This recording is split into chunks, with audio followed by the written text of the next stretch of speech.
Lotus Ayurveda India में आपका स्वागत है। मैं हूं उत्पल चौधरी। आज हम बात करेंगे रात को ब्रेस्ट फीडिंग के लिए सबसे सुरक्षित पोजीशन कौन सी है।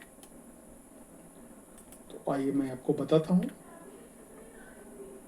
नवजात शिशु को स्तनपान कराना हर मां के लिए अहम जिम्मेदारी होती है, लेकिन रात के समय यही जिम्मेदारी मुश्किल लगने लगती है, क्योंकि इस दौरान थकान, नींद की कमी और शारीरिक असहजता अड़चन पैदा करती है।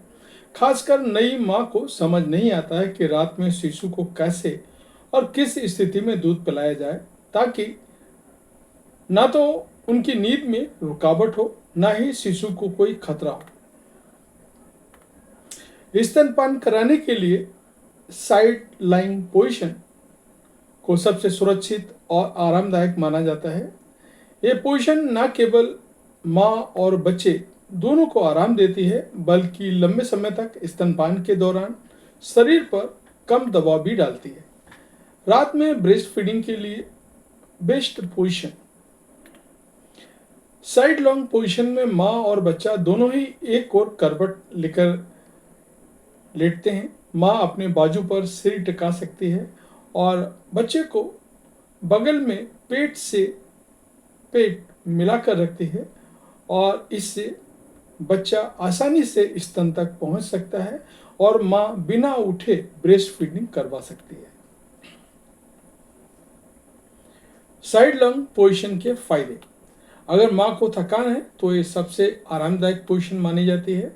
नॉर्मल डिलीवरी या सिजेरियन के बाद इस पोजीशन में दूध पिलाने से कम दर्द का एहसास होता है।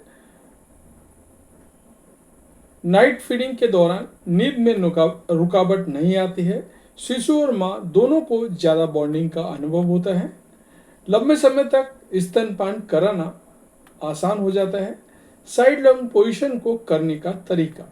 एक और करवट लेकर बैठें, एक और करवट लेकर लेटें और सिर के नीचे तकिया लगाएं। शिशु को पेट की ओर करवट लेकर अपने सामने लाएं। सुनिश्चित करें कि शिशु की नाक और मुंह स्तन के पास हो। शिशु के सिर के पीछे हाथ ना रखें, उसे खुद पोजीशन लेने दें। कब ना अपनाएं ये पोजीशन। अगर शिशु प्रीमेच्योर है या बहुत छोटा है, माँ के नींद में बहुत ज़्यादा मूवमेंट करने की आदत है, अगर बिस्तर बहुत गर्म, नरम या सुरक्षित है। रात में ब्रेस्ट फीडिंग से जुड़ी जरूरी सावधानियां।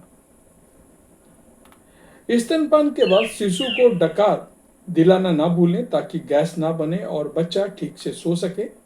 अगर मां को गहरी नींद आ जाती है तो अलार्म लगाएं, ताकि फीडिंग के बाद शिशु की स्थिति को चेक किया जा सके।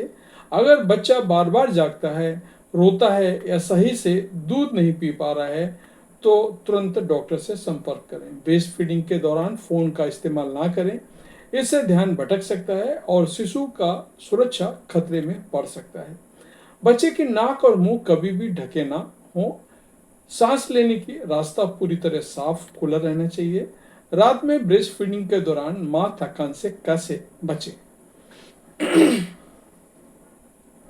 नई माओ को अक्सर ब्रेस्ट फीडिंग के कारण अनिद्रा का सामना करना पड़ता है, जिससे उन्हें चिड़चिड़ापन और थकान की समस्या होती है। इन टिप्स की मदद से ब्रेस्ट फीडिंग जर्नी के दौरान थकान से मां बच सकती है। दिन में जब बच्चा सो रहा हो तो मां भी थोड़ी देर आराम कर सकती है। इससे रात की नींद की कमी पूरी होती है। साइड लॉन्ग पोजीशन में लेटकर दूध पिलाने से मां को आराम मिलता है और शारीरिक थकान कम होती है। पानी की बोतल, नेपी, वाइप्स, तकिया वगैरह पास में रखें, ताकि बार बार उठना ना पड़े। रात में एक दो बार शिशु को डकार दिलाना या डायपर बदलवाने के लिए परिवार की मदद लें, ताकि मां को थोड़ा आराम मिल सके। अगर आप बहुत थकी हैं तो पहले से पंप किया हुआ दूध बेबी को दिया जा सकता है। रात में सोने से बचने के लिए एनर्जी देने वाला भोजन लें।